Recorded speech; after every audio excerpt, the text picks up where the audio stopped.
हसतायत. ह आणि बाळा धानगावकर साहेब, गंगेचं पाणी कोण पिईल ते पाणी? काल मला सांगितलं कोणीतरी, त्या दिवशी एक मेळावा बैठक लावली होती मुंबईला, आणि काही मुंबईचे शाखाध्यक्ष आणि काही उपविभागाध्यक्ष आणि विभागाध्यक्ष काही हे हजर झाले नाहीत. म्हणजे हजर झाले नाहीत, त्यांची हजेरी घेतली. आणि मग प्रत्येकाला विचारलं,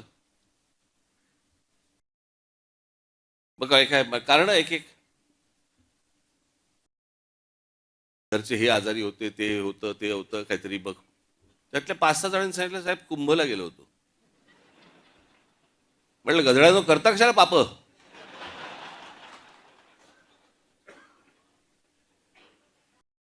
तर मी हेही विचारलं, आल्यावरती आंघोळ केलीच ना? ते आमच्या बाळा नांदगावकर इथे त्या ह्याच्यातनं घेऊन आले, काय ते छोट्याशा कमंडलूमधनं पाणी घेऊन आले. म्हटलं हड, म्हटलं मी नाही पिणार.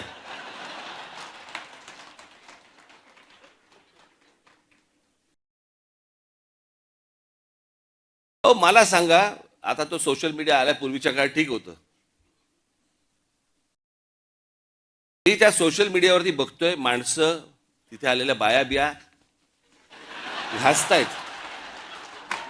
ह आणि बाळा धानगावकर साहेब, गंगेचं पाणी कोण पिईल ते पाणी? चला, आत्ताच करोना गेलाय, कोणाला त्याच्याशी काही देणं घेणं नाही. 2 वर्ष झाले तोंडाला फडकी बांधून फिरले आणि तिकडे जाऊन जाऊन आंघोळ करतायत.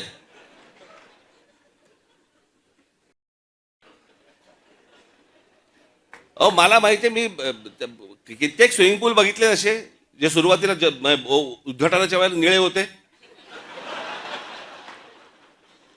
हळूहळू हिरवे हिरवे व्हायला लागले. कोण जाऊन त्याच्यामध्ये मला सांगा पडेल त्याच्यात? त्यात गंगेत ह्यानं तिथे काहीतरी केलं, ते मी इथे पितोय.